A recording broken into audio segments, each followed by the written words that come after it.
Welcome and thank you for joining us for online conversation with director John Garanio and Jose Mari Koenaga for The Endless Trench.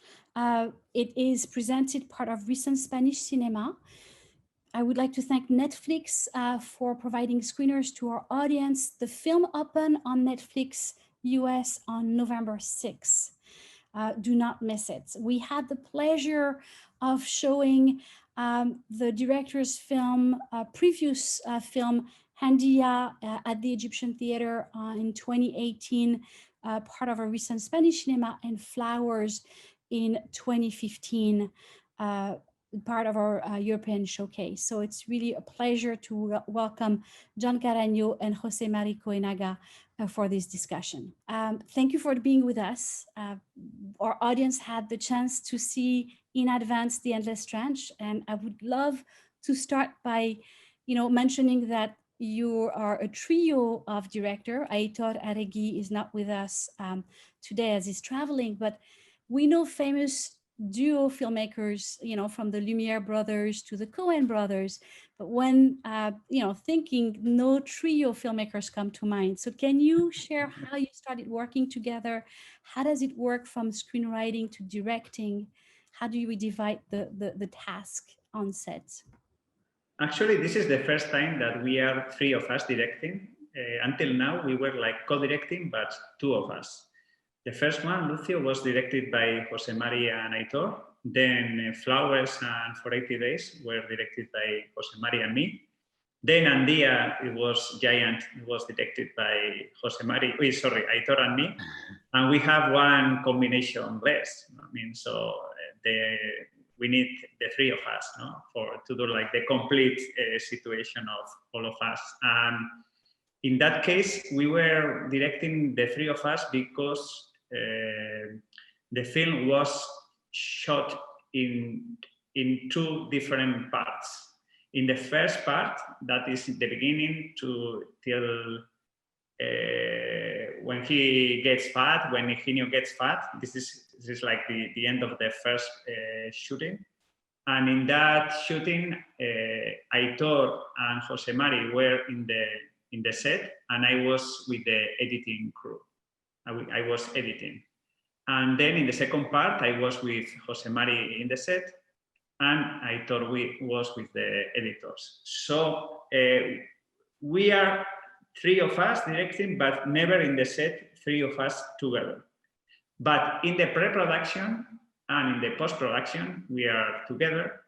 And that is really important for us because we are in the pre-production defining how it's going to be the movie, rehearsing with the actors, deciding the locations, planification and everything. We do all this together. And then we separate a little bit. And then we are again at the end of the movie, we are the three of us working together. So how do you achieve that one vision if you're not, if you each have part of the film? Because as a viewer, we do not feel it, we don't feel like there's three directors. We really feel a dense, tense, cohesive film. So how do you guarantee that?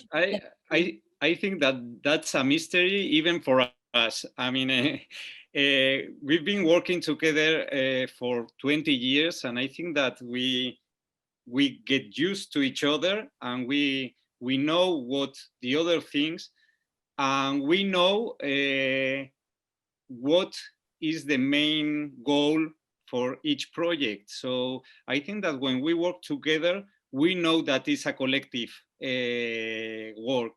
And we have, I think that along these years, we have developed a groupal vision. So it's strange because from inside, we can see I can see John's style, I can see Aitor's style, but then we put all of them together, and we have like our production company is called Moriarty, and we think that we have achieved a kind of Moriarty's style, a groupal vision. So I don't know how we get to that, but the thing is that when we look back and watch our previous films, I think that there are some common points in every film. So I suppose when we started as a group, I thought, okay, we are not going to have like a vision as an author. But then you say, okay, maybe the author can be the group, and I think that that is something that I would like to think that we have achieved.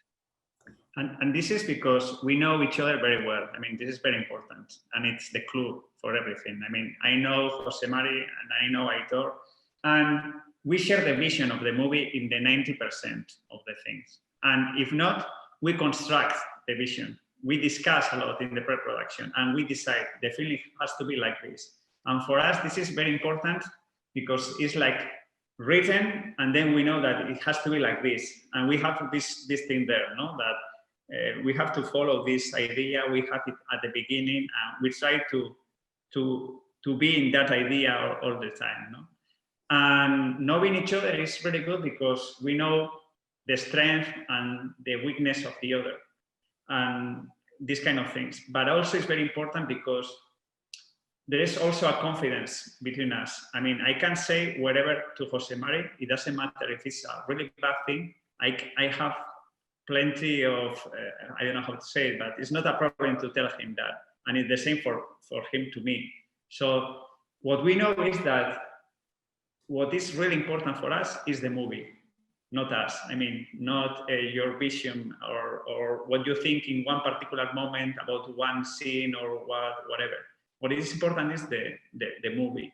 And if two of them are thinking one thing and I'm thinking an opposite, we will discuss. But if they have clear that it has to be that way, it is for something, because they want the best movie, as I do. So at the end, it's like sometimes there is a lot of fighting and discussing, arguing between us. And sometimes I want to kill Jose Mari and Aitor, but sometimes I want to celebrate with them too. So it's like a kind of a family thing. Yeah. Continuing on the concept of family and your collective, your collaborators, aside from the screenwriting and directing, is also constant. You've got the same cinematographer, Javier Aguirre. You've got the same music composer, Pascal Gagné. So can you talk, so we dive into the film, can you talk about working with Javier and the constructing the camera movement to, best serve the story, where we feel it starts very agile and it becomes quieter in the camera work. Can you talk about working with Javier Aguirre and, the camera work and the palette of colors that you choose? John, you want to talk? Okay, I will try. No, for us, as you said, it's important, this family thing, that is not only us, the directors, but it's also with the producers. We are always producing. We are Moriarty, but we are producing with Hiroshima, and we have like a really good collaboration thing with them, and we've done all of our movies, like the big projects with them. But also, it's always the same cinematographer, it's always the same musician, the same sounder, and the same editor, the same everything. And this is almost from the very beginning of our career. 20 years ago, it was the first movie for us, the first short film, but it also was the first short film for our cinematographer. Not the first, but the second or whatever, but one of the first. It was also the first for our sounder, editors, for everybody. No? So we can say, like, growing up or making bigger, or I don't know how I should say it, together. So we also know each other a lot. No? With the cinematographer, it's really easy to talk, for example, of everything, because he knows when we are speaking about something, he knows what we want to express. And that makes it really, really easy for us. And in that particular sense, in the Endless Stretch, for us, the film is, as you said, is like kind of divided in two parts. No? And the first part is more with anamorphic lenses. It's like we are really matching the faces of the characters. The colors are more like a dark, because it is also this period of the Spanish Civil War and post-war, which was like that. And we want to express this tension. And that's why also we were using handheld camera all the time at the beginning, to show that this thing of the fear, which was so important for us, was something physical, not something that you get into your body. And we want the audience to experience this fear, this tension, this thing. And then everything gets more quiet. They are in a kind of a normality, which is not normal at all, because they are hidden in their houses. But they start having like a, let's say again, with this normal life, like a couple or a family life. And we want to express that also with the camera. No? It's much more quiet. The colors are now, with the entering of artificial light into the houses, we could play with that too. It's not that dark. It's a little bit, it changes a little bit. And there is, in this thing, is like a progression in the light, in the camera, as they are having in their life. Because it's not the same what they were feeling, what they were living, everything at the beginning or at the end of the movie. There are like 33 years.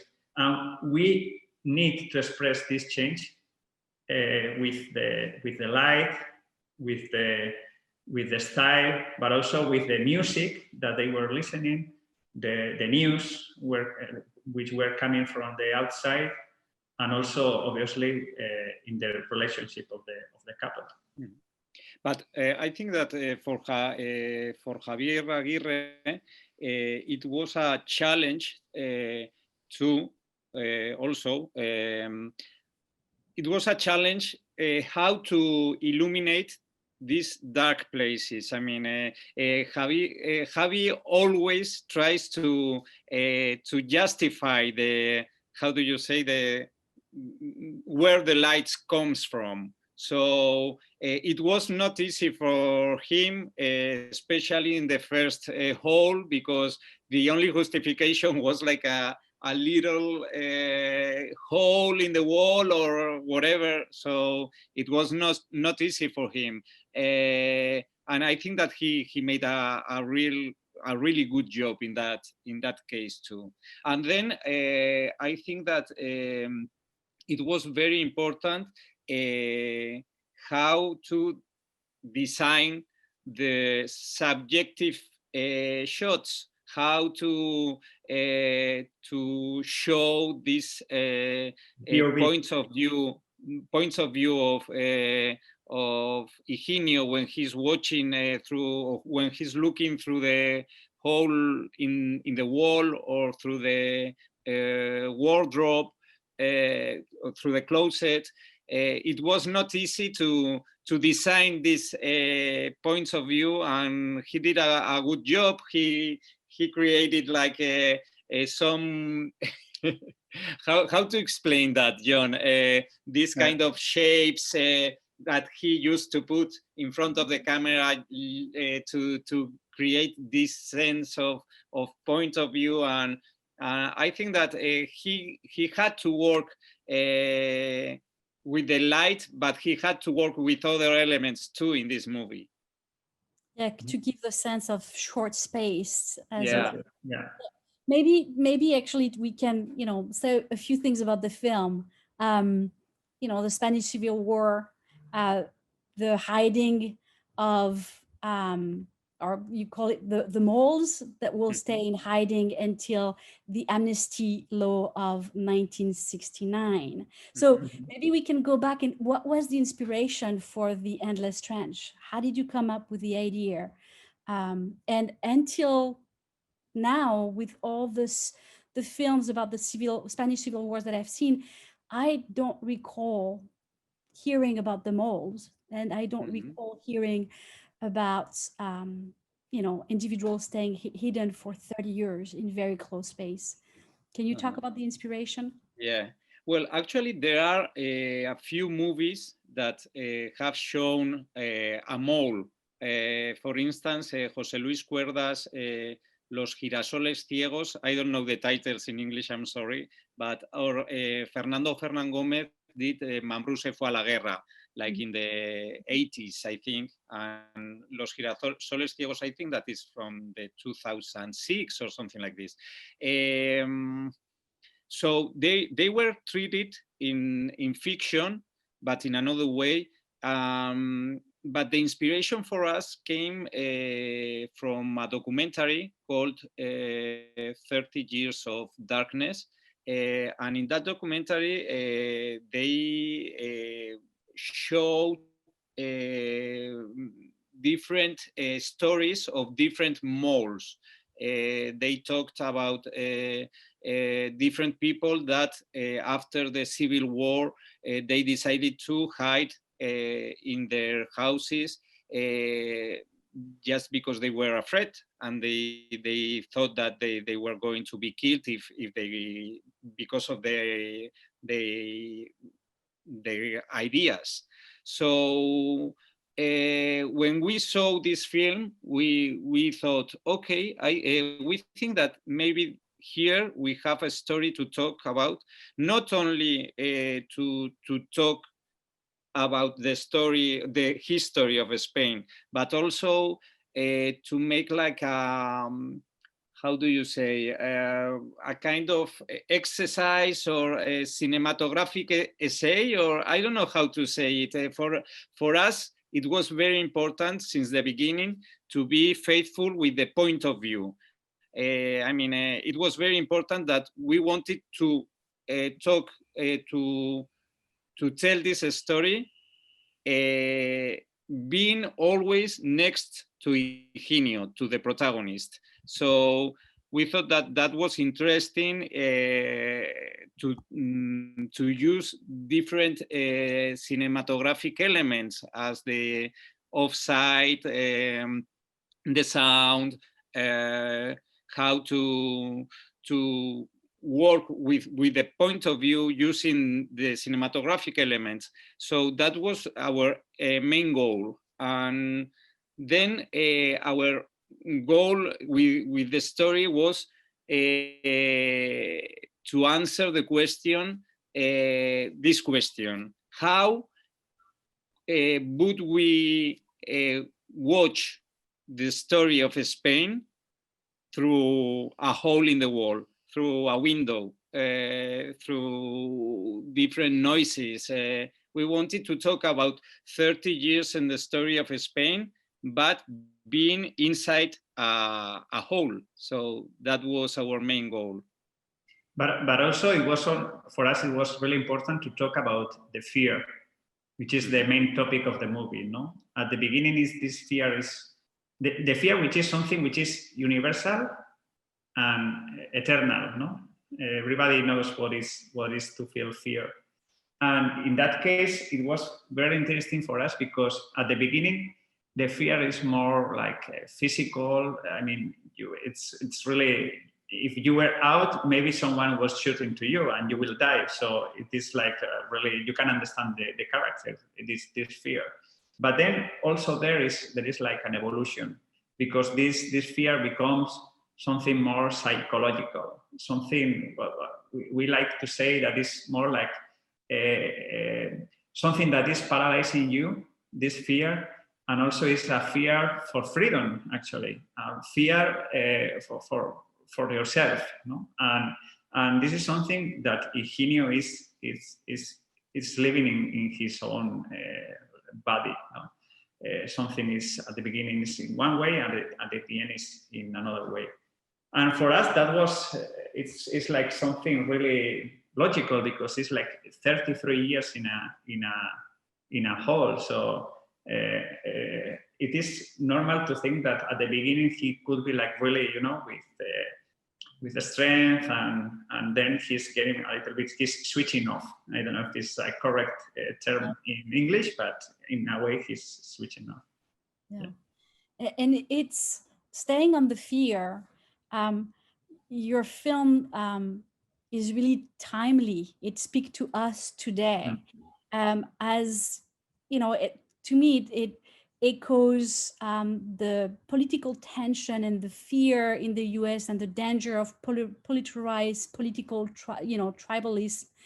So today, when I'm watching it, I have my fear that are echoing our current political situation, which I'm sure, or I don't know if it was in your mind when you were first thinking of it, but how does it echo the political situation of Spain as well? And did you have the sense of urgency to, use the story to talk about today,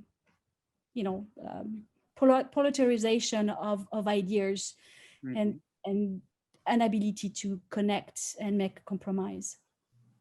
Yeah, I think that, well, I don't know when we realized that this connection with the present, but writing the screenplay, we thought that that we could ended up showing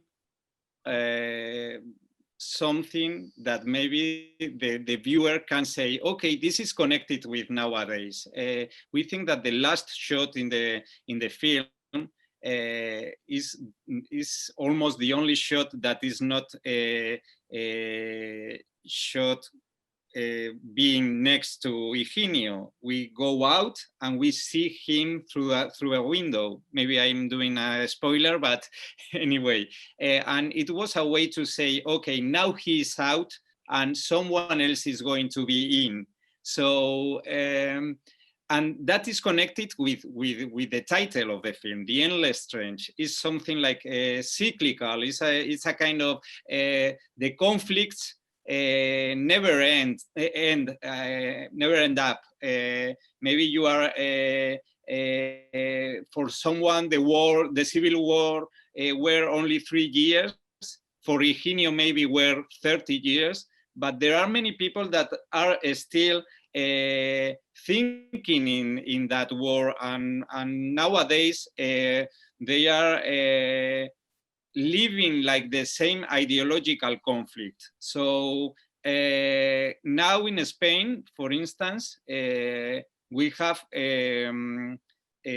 once again the, how do you say, this extreme right?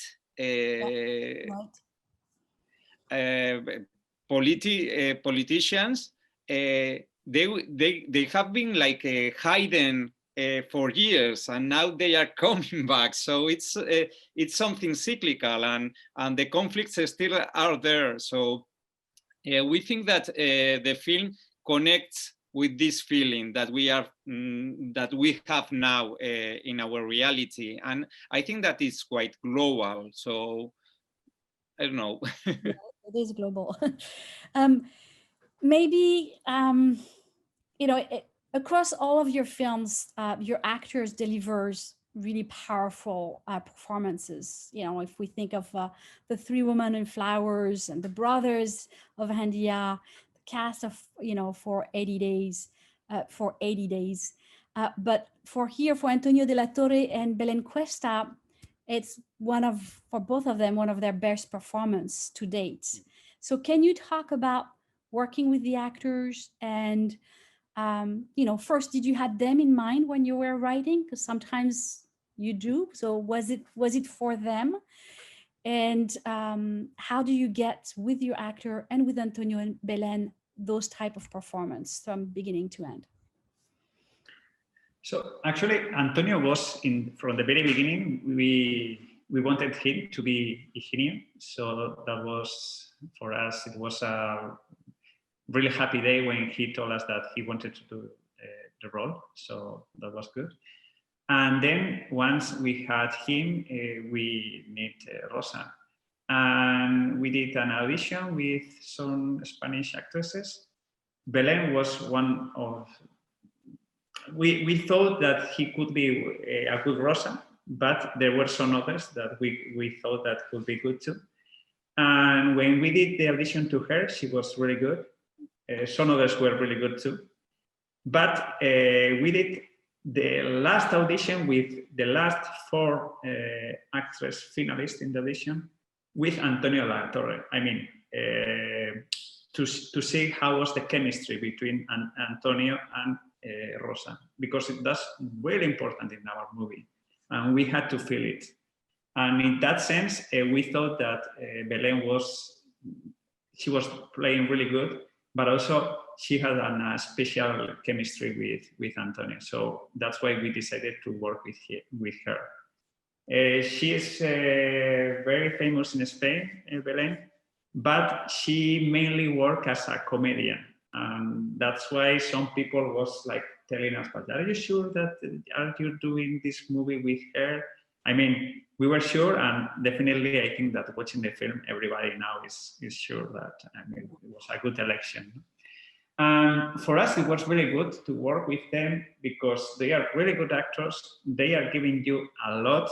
It's not only what is written in the script, but also they are all the time creating and discussing with you that I should do it that way and that other way. So there is a lot of talking and listening and talking and listening, a lot of listening, and sometimes and many times they are right and we just follow their instinct, and we were really much happy with this. And some other times, of course, you have to be there and say, no, it's not that way. But it was really, really easy because I also think that it was an important movie for them. This film is located in Andalusia in South Spain. And I think that they feel that this story had to be told. I mean, that someone had to talk about this movie. And I feel like they have like kind of a responsibility with this story. And that's why they were really involved in the project. And for example, with the acting, but also with the Andalusian life and atmosphere, because we are from the Basque Country in the north, and we are not from Andalusia, and they were kind of our guides in the Andalusian life and also accent, because if you speak Spanish, you will notice that they were speaking with a strong Andalusian accent. Some people, for example, in other parts of Spain, they have like sometimes difficulties to understand them because it's like really strong accent. And obviously they can do it without accent, but we want to do it with accent to make it more like real. And this is something that obviously they gave to us because we didn't control this. No? And there are like many details like this, like they give to us that it was like a really gift for us to work with them.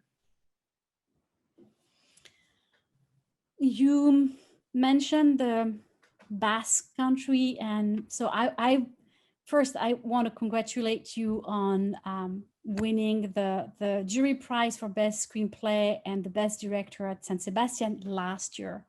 Yeah, being a cinephile, growing up in festival, I would love to know how important San Sebastian Film Festival has been for you in your culture of cinema and your love of cinema, knowing it's your home country, and how was it to receive a prize from your home festival?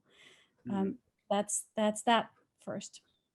Yeah, we've had a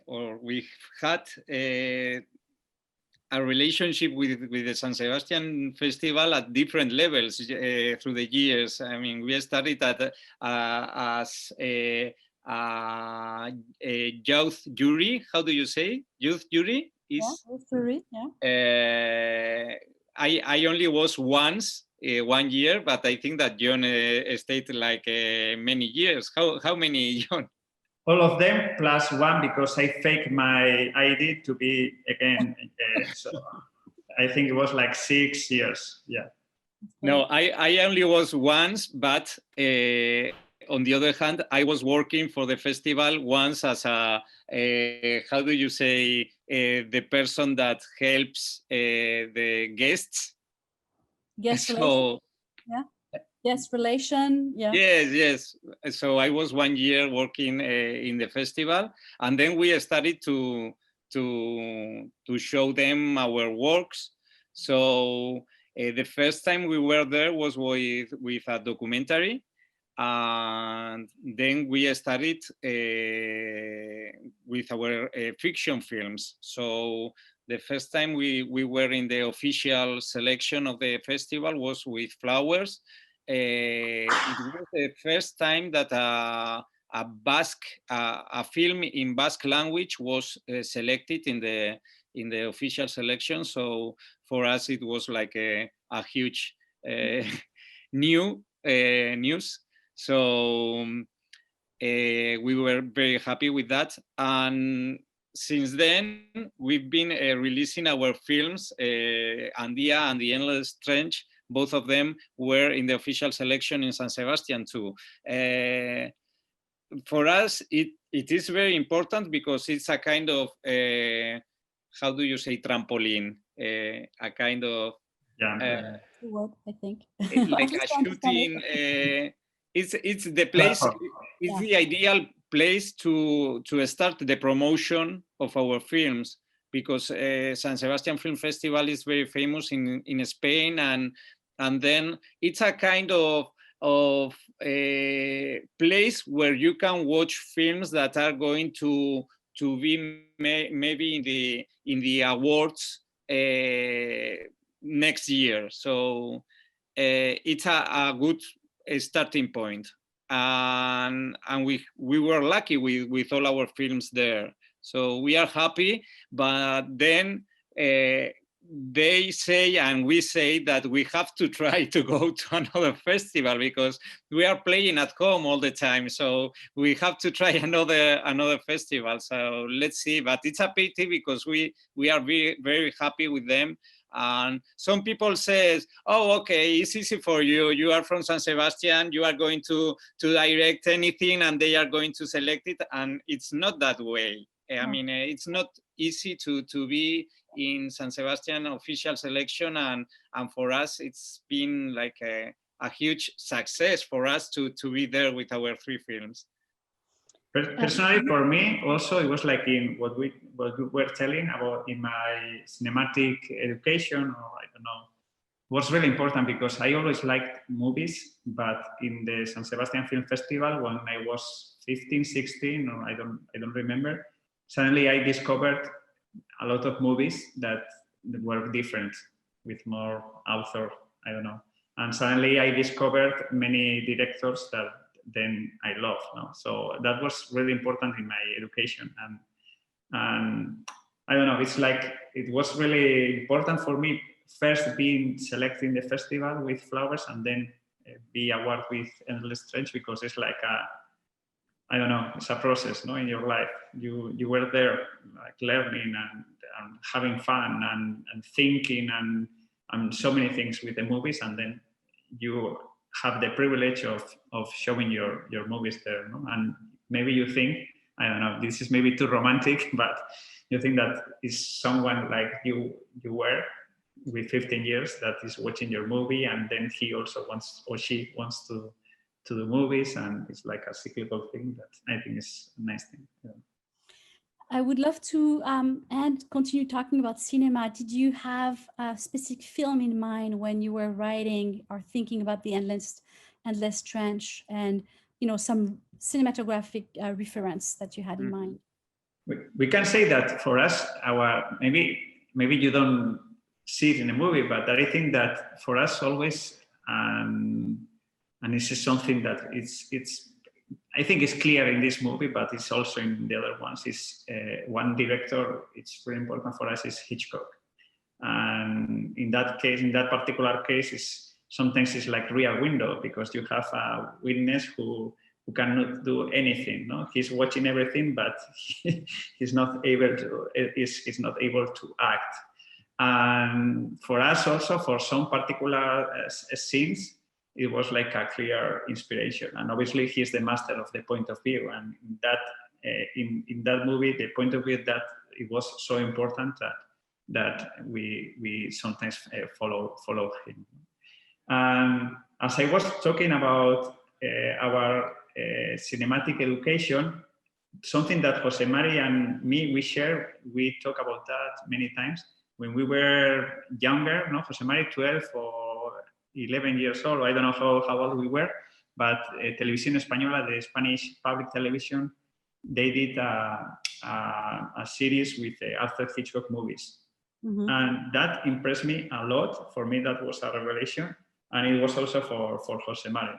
And then we talk a lot about this, and every time we are doing a movie, he's one of the references, because also there are some other references for the light and for everything, no? So, but if I have to say one, I would say Hitchcock. Yeah, I think I would say Hitchcock, and I would say Polanski too. For this film. I mean, his Apartments trilogy, or Repulsion. Well, when you say these references, it's like a little bit, I don't know, we are not saying that we are like them, but we watch their movies to learn. So Repulsion, or Rosemary's Baby, or the Locataire, how was in Locataire, no? Locataire. The Locataire, yeah. The Locataire. Were references too, and I think that Polanski, in another way, is a master of the point of view, and he created all this movie from one point of view, most of them. So they were an inspiration. The Pianist was an inspiration to some parts of the Pianist. So yeah, I think Polanski was quite, and there were some scenes that finally were not in the final cut, but they were in the editing, that were more like dreams, and sometimes this kind of dreams that you don't know if they really are dreams or they are reality. So we tried to play a little bit more with that.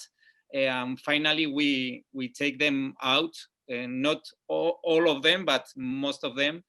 And they were like linked in a way with the Polanski cinema too. So yeah, he was a reference to. Thank you, John Garanio and Jose Mari Koenaga, for joining us for this conversation about The Endless Trench. It is a terrific film.